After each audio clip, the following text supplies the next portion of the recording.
जो बाप को जानते हैं कि हमारा बाप प्रजापिता ब्रह्मा कौन है, वो ही जानकार है। बाप को भी जानते, अम्मा को भी जानते। तो जो बाप को जानते हैं कि सृष्टि रूपी रंगमंच पर जो 500-700 करोड़ समूची प्रजा का पिता है, वो प्रजापिता है शास्त्रों में। जो शास्त्रों में अंत में संपन्न स्टेज प्राप्त करने पर प्रजापति कहा जाता है, विश्वपति।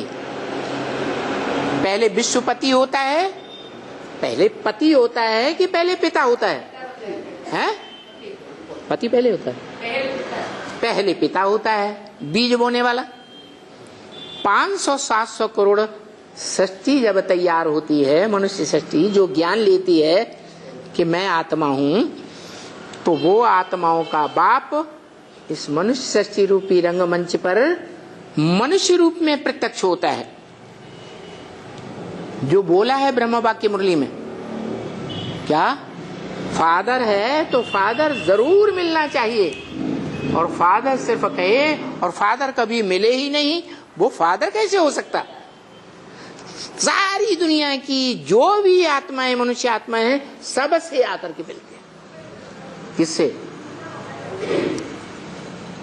मनुष्य आत्माओं से मिलते हैं या सूकर कुकर अवतार से मिलते हैं? मनुष्यों से मिलते हैं। माने एक टाइम ऐसा आता है,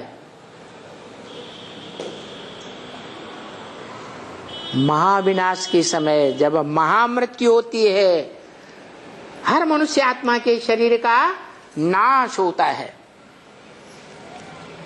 वो टाइम तक हर मनुष्य आत्मा सृष्टि रूपी रंगमंच पर अपनी आत्मा के बाप को भी पहचानती है, और जो शरीर का बाप है, मनुष्य सृष्टि का साकार बाप है, उसको भी पहचानती है।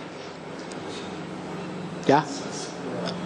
कोई थोड़े समय के लिए पहचानेंगे और कोई लंबे समय से, सन 76 से लेकर के तब तक, अंत तक, महामृत्यु के समय तक पहचानते हैं। तो देखो, जितनी गहराई से पहचानते हैं उतनी ही गहराई से याद कर सकते हैं। ज्यादा ज्ञान होगा, पहचान होगी, तो याद भी गहरी आएगी। पूरी पहचान नहीं होगी तो ज्ञान भी नहीं होगा, तो याद भी नहीं आएगी। तो बताया कि एक टाइम ऐसा आएगा महामृत्यु के समय कि 500-700 करोड़ मनुष्य आत्माएं उस साकार सो निराकार को पहचानेंगी। क्या? चाहे वो किसी धर्म में कन्वर्ट होकर के भारतवासी गए हों, भारतवासी ही कन्वर्ट हुए ना, वो आत्माएं भी अंत समय में पहचानेंगी। और जो अपने अपने धर्म के पक्के हैं वो भी पहचानेंगे। जो हमेशा ही कहते आए कि गॉड इज निराकार,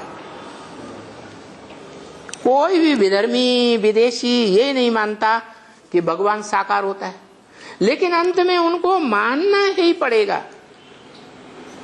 जानेंगे कि इस मनुष्य सृष्टि पर एक आत्मा है जो कालों का काल है, महाकाल है, जिसको कोई काल खा नहीं सकता।